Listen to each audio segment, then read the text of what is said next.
Meu nome é Lucas Shen, eu fiquei no laboratório da Stephanie Shore, que eu vou falar um pouco para vocês como é que é.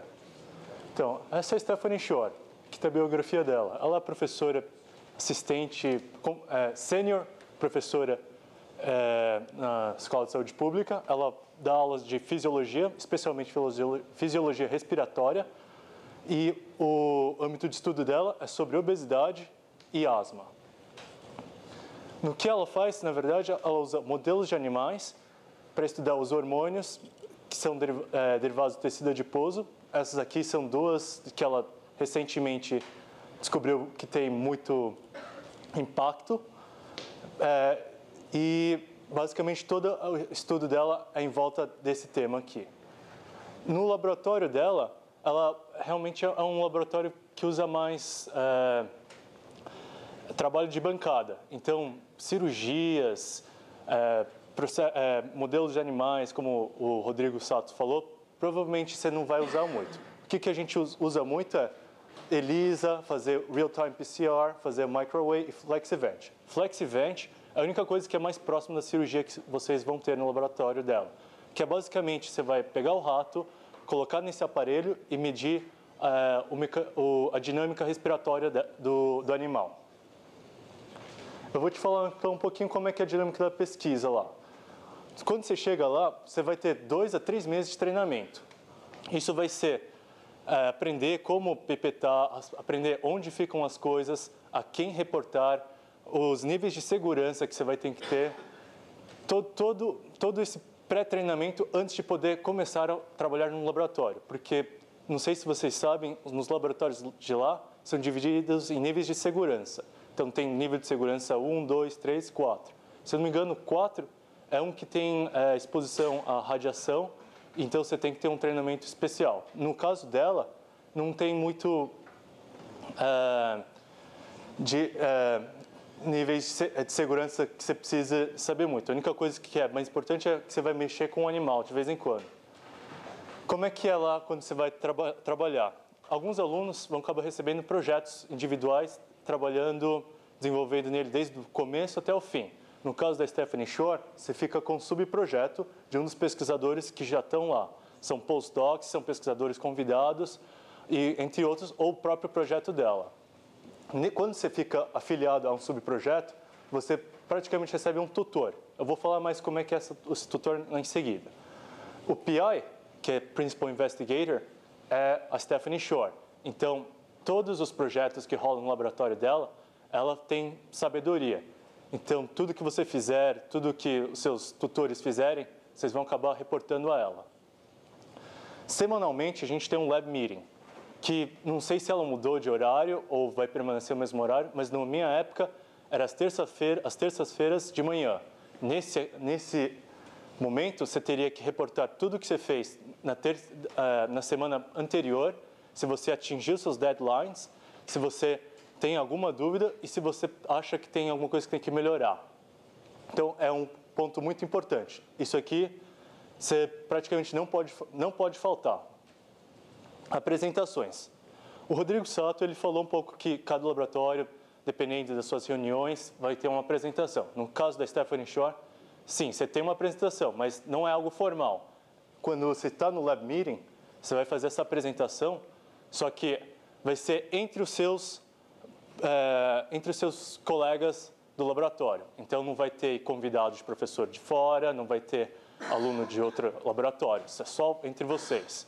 Mesmo assim, você tem que apresentar como se fosse uma apresentação a nível para um público grande. Aqui, publicação de artigos. É uma coisa que muitas pessoas ficam perguntando. Se você for lá, vai conseguir publicar? O que vai acontecer? Se você voltar lá sem publicação? Bom, eu posso dizer que, na minha experiência aqui, como trabalhando nesse projeto, as coisas são um pouco mais rápidas, porque você não precisa desenvolver desde o começo e você também não tem que fazer todo o pensamento do projeto, porque você trabalha apenas num braço de um projeto maior. Graças a isso, eu consegui publicações, que eu vou te mostrar depois. O horário de trabalho, normalmente, eu entrava às 8h30 e saía às 5h. Isso não era um padrão sempre. Tem vezes que você vai ter que ficar um pouco mais, por causa que você vai analisar algum dado, ou porque você está fazendo um experimento que vai depender de uma certa X horas que você está rodando uma placa no real-time PCR, que você vai ter que esperar até ficar pronto. Caso contrário, você não pode ir embora. E também, salvo as exceções, por exemplo, naquele Flex Event que eu falei, você vai, dependendo do seu trabalho, você vai ter que organizar um esquema que você vai estudar a dinâmica do rato, a dinâmica respiratória do rato. No caso, no meu estudo, a gente estava estudando a hiperresponsividade das vias aéreas. Então, a gente dava metacolina para o rato em certos períodos de tempo e depois a gente levava a esse Flex Event para analisar quanto a resistência ventilatória dele. Então, como você pode ver, essa divisão de tempo não era muito dependente de você. Depende do seu rato, quando foi exposto e X horas depois que você vai ter que estudá-lo. Então, às vezes, você vai precisar ir no fim de semana. Relatórios. Anualmente, você tem que fazer dois relatórios. Um no meio do ano e um no final. No meio do ano, você vai ter que fazer um relatório que você vai enviar ao Jason, ao Pepino e ao professor Godleski, que é o professor responsável pela gente lá. E o relatório do final do ano é um relatório mais complexo. Esse é um relatório como se fosse quase um paper. Você mesmo vai ter que escrever, você vai ter que falar os seus resultados, o que você aprendeu, o que você achou que não funcionou, por quê, exatamente como um paper. Bom, aqui é um paper que a gente conseguiu publicar recentemente, e esse aqui é um outro. Então, dependendo de como vocês trabalharem, sim, vocês vão conseguir publicar um paper. Agora, falar um pouco dos tutores. Essa aqui é a Alison Williams. Ela é uma pesquisadora britânica que ela também vai ser um dos seus tutores lá. Ela é muito boa de se trabalhar. Ela tem larga experiência em farmacologia. Então, a maioria dos estudos delas é mais relacionada a isso. A gente também tem o David Kasahara, que é um brasileiro que está lá, que ele é da faculdade, ele é da Universidade de São Paulo, e o estudo dele é mais com resistência pulmonar do que a farmacologia, como a Alison fazia. Esse aqui é um novo fellow que acabou de entrar. Ele ainda não tem uma linha de pesquisa definida. Ele está começando a pesquisa dele, mas no momento ele mexe mais a nível celular. Então, cirurgias de rato, exposição de modelos de rato, uso de modelos animais, praticamente você não vai usar aqui. E aqui é outra fellow que a gente tem. Ela é a responsável pelo laboratório. Oportunidades no lab.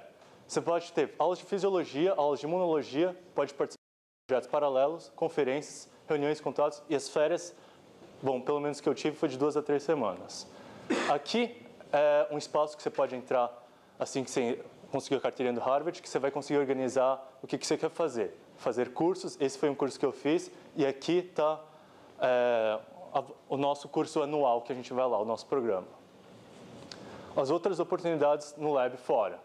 Eu fiz esse curso de Healthcare Management, fiz um curso de Fisiopatologia e Bioestatística, fiz um curso de Summer Courses, que é um curso durante o verão, e curso de línguas, e tem seminários.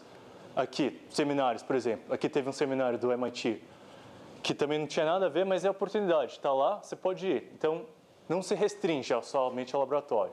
Outra oportunidade foi a aula de francês que eu fiz aqui. E mais uma, esse aqui foi o curso que eu fiz. Tá.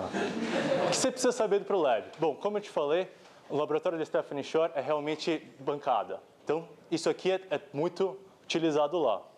Então, se preparem. Relacionamento, o que é importante? Você tem que saber falar inglês, tem que respeitar a galera. A pessoa tem cultura diferente, então não pense que os brasileiros dominam. Não, é uma região internacional lá. Você tem que ter comprometimento com o seu projeto, deadlines tem que respeitar. Planejar e organizar é essencial para um pesquisador. Compartilhar informações e comunicar também é kit básico de sobrevivência. Mudanças. O que eu achei que me fez lá? Eu descobri que pesquisar é muito importante para a formação médica. você precisa se atualizar, você vai descobrir que a ciência tem falhas, você tem que saber ouvir bem, e mais que isso, você tem que saber quando você está certo. E muito importante que eu aprendi lá é saber trabalhar em equipe, que é essencial. Aqui são algumas das facilities que você tem lá que você pode usar, que é esse Office Diversity, que em frente lá é um espaço, tipo um CAOC, assim. Você consegue usar para estudo, essas coisas. Você tem a liberdade, a biblioteca, você tem o Vanderbilt, que é acho que o pessoal vai falar mais para frente, talvez o Canas, que é tipo uma academia de lá. E você tem o Shuttle Bus, que é um ônibus que você pega, tipo o busão da USP, que ele vai te levar do centro médico até a Universidade de Harvard de graça, e vice-versa. Aqui é o nosso site, espero que vocês possam entrar para conferir mais coisas. Aqui é o nosso laboratório onde eu fiquei. Uma das coisas que eu aproveitei bastante, velejar. Esse aqui era a classe que eu fiquei para o curso que eu fiz de Healthcare. Muito obrigado. Se alguém precisar, meu e-mail está aqui. Alguém teve uma pergunta? A gente vai pegar uma pergunta. Coisa? Bom, tudo bem então. Eu queria só que você falasse sobre o curso. Qual que é a diferença do curso de lá e o daqui? Se viu alguma diferença? Bom, o curso eu posso falar que eu nunca tive uma aula de healthcare, nunca mexi com gestão de saúde. Primeira vez que eu vi lá, primeira coisa que eu percebi é que as pessoas vêm de áreas diferentes. Tem gente da área da medicina, tem área que trabalhou com business, tem gente que veio da área de indústria farmacêutica, dos mais diversos tipos. E o mais legal, são pessoas de idades diferentes, então a maturidade é muito diferente. Você vai ter gente que já trabalhou para empresa tipo Merck, tem gente que começou uma empresa, tem gente que é só médico, tem gente que é pesquisador. Então, é uma mistura sim, de informação que é muito enriquecedora. E o mais legal é que são em grupos pequenos. Então, você vai poder dialogar com os alunos. A professora que está lá, a dinâmica que ela dá essas aulas é diferente que daqui, não é expositiva. Se vocês não participarem, a aula não acontece a mágica da aula. Então, isso que é muito enriquecedor. Você lê um texto prévio e discute na aula com todo mundo. E mais que isso é mais legal, eles estimulam para você fazer projetos fora da Harvard. Por exemplo, eu fui pesquisar como é que era a interação entre o board dos grandes hospitais. No caso, eu pesquisei a Dana-Farber, que é um hospital tipo o ICESP, o mais famoso que tem lá. A gente chegou no board, perguntou como é a interação, fez um estudo e tudo mais. Então, isso é muito interessante. Se vocês puderem, além do curso, que é do próprio programa, eu recomendo que vocês busquem suas próprias oportunidades. Pode? Oi? Então, no caso que eu fiz aqui, eu fiz como guest. Isso você vai ter que conversar com o seu professor lá, com lá. Mas eles são super abertos. Uma vez que eles falarem que está ok, não tem ninguém mais que te segure. Se você quiser, quando no final, você pode conversar comigo. Da especificidade, onde procura os cursos, todas essas coisas. Tudo mais.